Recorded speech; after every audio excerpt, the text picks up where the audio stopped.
Bom dia, meus amigos. Mais uma vez estamos aqui reunidos para o Evangelho segundo o Espiritismo de hoje. É o capítulo 16. Não se pode servir a Deus e a Mamon. O item é o 7º. Provas da riqueza e da miséria. Não podemos interpretar as palavras de Jesus ao pé da letra. Precisamos entender o seu sentido. Caso contrário, a riqueza se tornaria um obstáculo absoluto à salvação daquele que a possuísse. Deus não colocaria a riqueza na mão do homem se ela fosse um instrumento inevitável de perdição. Esse pensamento contraria a razão. A riqueza é sem dúvida uma prova muito arriscada, chegando a ser mais perigosa do que a miséria, em virtude das tentações que oferece e da fascinação que exerce. A riqueza também é o maior estimulante do orgulho, do egoísmo e da vida sensual. É o laço mais forte que prende o homem à terra e desvia seus pensamentos do céu. Causa tamanha perturbação que vemos frequentemente aquele que passa da miséria à fortuna esquecer-se rapidamente de sua condição anterior. Esquece daqueles que foram seus companheiros e que o ajudaram, tornando-se insensível, egoísta e fútil. Embora a riqueza dificulte o caminho para o aperfeiçoamento, ela não o torna possível e pode até vir a ser um meio de salvação, na mão daquele que a souber utilizá-la. O mesmo ocorre com certos venenos que restabelecem a saúde, quando empregados de modo correto e com equilíbrio.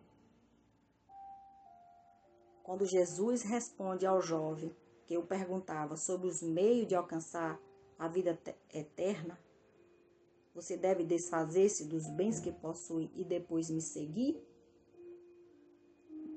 Ele não pretendeu estabelecer como princípio absoluto que cada um se desfaça do que possui e que a salvação só se consegue a esse preço.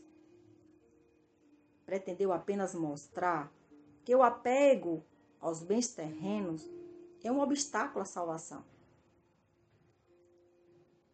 De fato, aquele jovem julgava-se sem dívidas para com a lei, porque cumpria os mandamentos, mas recuou diante da ideia de vender seus bens e dar o dinheiro aos pobres.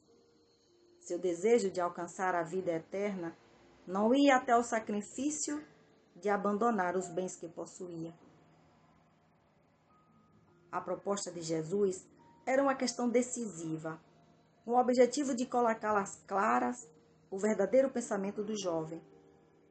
Ele podia, sem dúvida, ser um homem honesto perante o mundo, não fazer mal a ninguém, não maldizer seu próximo, não ser leviano, nem orgulhoso, honrar seu pai e sua mãe. Porém, não possuía a verdadeira caridade no coração. Sua virtude não chegava até a renúncia em favor do próximo. Nessa passagem, Jesus quis demonstrar a aplicação do princípio: fora da caridade não há salvação.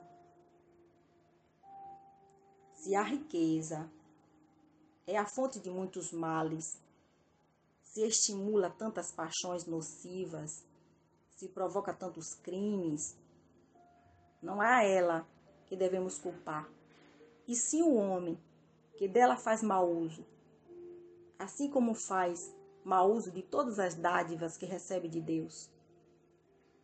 Pelo abuso, o homem torna ruim o que poderia lhe ser útil. É a consequência do seu estado de inferioridade no mundo em que vivemos. Se a riqueza produzisse somente o mal, Deus não a teria colocado na terra. Cabe ao homem utilizá-la somente para o bem. Se ela não é um componente direto do progresso moral, é sem dúvida um poderoso componente do progresso intelectual. Que assim seja. Obrigada, Senhor, por mais um ensinamento. Que possamos refletir na sua mensagem. Que possamos, Senhor, dividir com o próximo aquilo que temos. Principalmente com o mais próximo, que é a nossa família. Meus amigos, que todos tenham um bom dia e que Jesus os abençoe.